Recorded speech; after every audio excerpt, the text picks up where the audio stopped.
नमस्कार मित्रों, उम्मीद करते हैं प्रसन्न चित्त होंगे, प्रभु का आशीर्वाद मिल रहा होगा।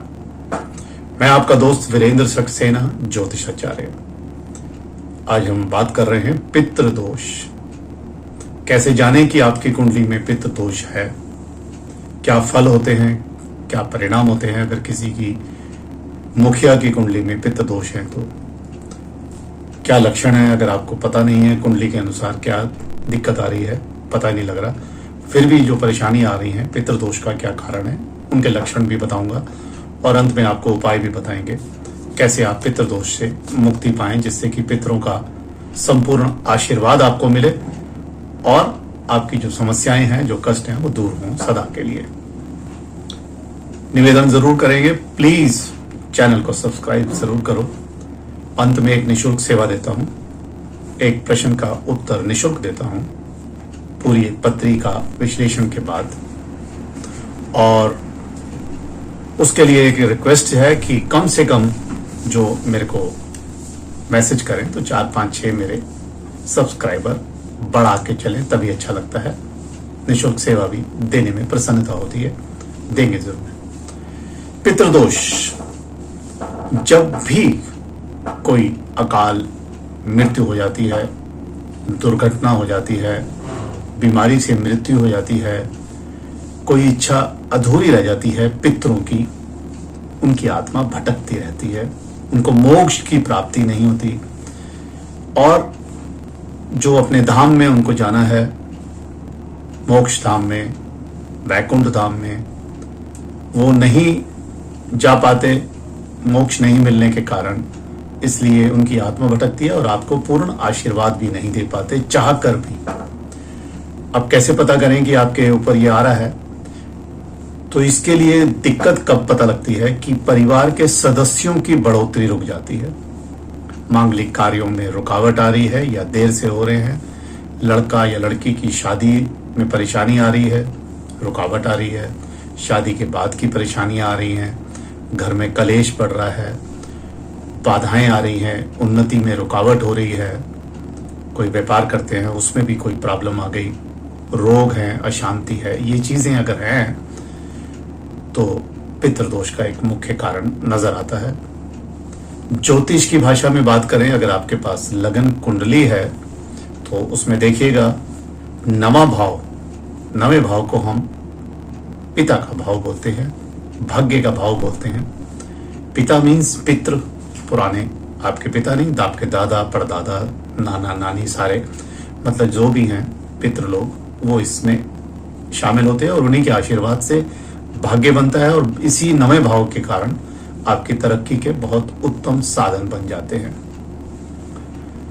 कुंडली के सूर्य और राहु अगर नवे भाव में बैठे हैं, सूर्य के साथ राहु या सूर्य के साथ शनि, पहले भाव, दूसरे भाव, चौथे, 5वें, 9वें या 10वें भाव में भी हैं, 9वें में तो है ही हैं, पहले में भी अगर दिख रहा है सूर्य राहु, सूर्य शनि, दूसरे में, चौथे में, 5वें बड़े शुभ भाव होते हैं, केंद्र भाव होते हैं, इनमें अगर हैं तो पितृदोष का एक कारण बन गया और उसी भाव में रुकावट करेंगे। अगर लगन में है तो आपकी बढ़ोतरी रोकेंगे, दूसरे में है तो प्रॉपर्टी रोकेंगे, चौथे में है तो घर का सुख रोकेगा, 5वें में है तो संतान का सुख होगा, 10वें में है तो आपको नौकरी व्यवसाय के अंदर रुकावटें आएंगी।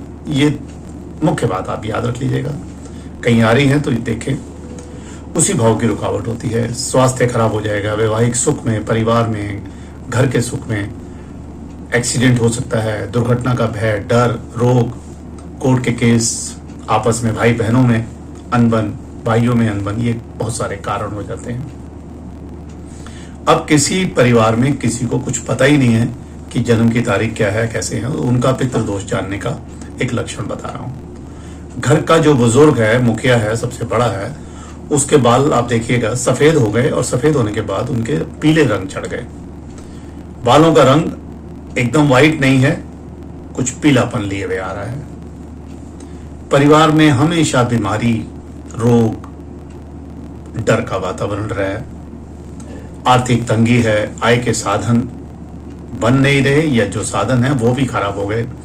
आर्थिक तंगी है, आपस में वैचारिक मतभेद है, भाई भाई के विचारों से नहीं सहमत, बेटा पिता के विचारों से नहीं सहमत, झगड़े हैं, संतान मानसिक रूप से कमजोर है, बीमार है या नहीं हो पा रही है, बार बार मेहनत कर रहे हैं, बनते काम रुक जाते हैं, तो ये भी पितृदोष का कारण नजर आता है।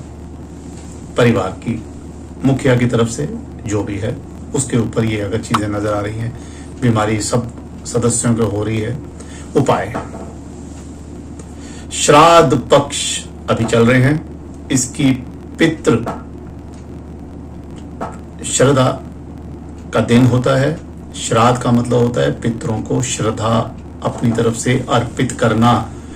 श्राद्ध, इसको तर्पण बोलते हैं, कनागत बोलते हैं। पितृदोष का मुक्ति का मुख्य जो उपाय बता रहा हूं वो ये है कि पितृ अमावस्या, सर्व पितृ अमावस्या को याद रख लीजिएगा।